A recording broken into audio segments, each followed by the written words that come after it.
Bonjour à tous, je suis Denis Leclerc, votre analyste pour belgianinvestor.be. Voici mon avis concernant l'or pour la semaine du 5 août. Eh bien l'or, cette semaine, nous a joué le pullback sur les 1327 comme je vous l'ai expliqué et déjà écrit dans deux articles différents sur universbourse.com.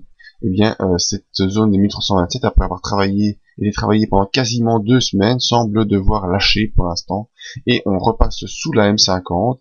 Malgré tout, vendredi, on a eu cette bougie, hein, vraiment une bougie en haute vague avec une grosse ombre haute qui revient en pullback sur la M50, c'est une grosse ombre basse qui vient s'appuyer sur la M20 et qui semble ne pas vouloir baisser. Donc on reste au-dessus de cette zone ici de support, une zone psychologique des 1300 points, 1300 dollars, pardon, vraiment une zone qui a déjà été utilisée, vous voyez, de nombreuses fois. On pourrait même la matérialiser.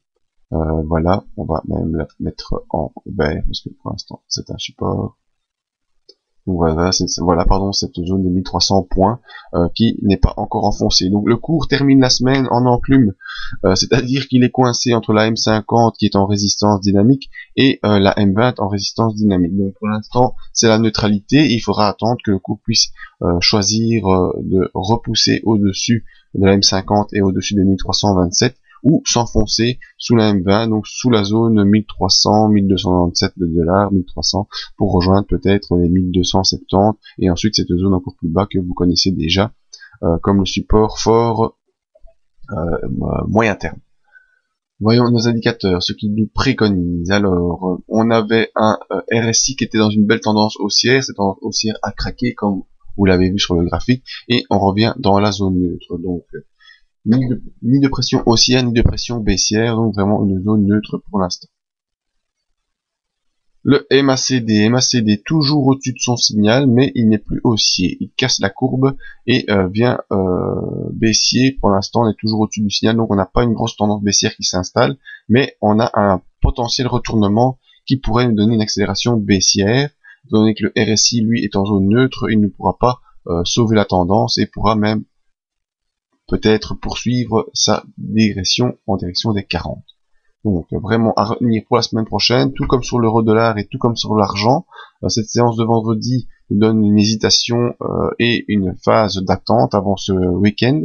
Et donc il faudra voir si le cours peut accélérer au-dessus des 1327, on sera reparti dans une tendance haussière, objectif 1350, 1360, 1350. Et si le cours passe sous les 1300 points en clôture, ce sera premier objectif baissier sur les 1270. Je vais peut-être voir si je peux prolonger ce canal qui est l'ancien canal haussier, ici le petit canal qui avait servi de guide, et voir si ce canal pourra jouer un rôle courant de semaine ou pour l'avenir. Donc voilà, c'est mon avis sur l'or qui est vraiment pris entre deux marteaux là qui jouent l'enclume et qui est en hésitation. Il faudra donc attendre également la semaine prochaine pour voir quelle impulsion choisir et pouvoir suivre celle-ci. Voilà, vous pouvez nous rejoindre sur le site pour voir les autres analyses des différents actifs, le briefing tous les matins sur le site et la zone d'aide à l'investissement qui pourra vous aider à trouver des alertes techniques sur les diverses actions afin de faire quelques plus-values. N'oubliez pas aussi de venir vous inscrire à la mailing list, c'est gratuit et ça vous permettra d'être à jour sur tout ce que je raconte. Voilà, à bientôt pour d'autres vidéos.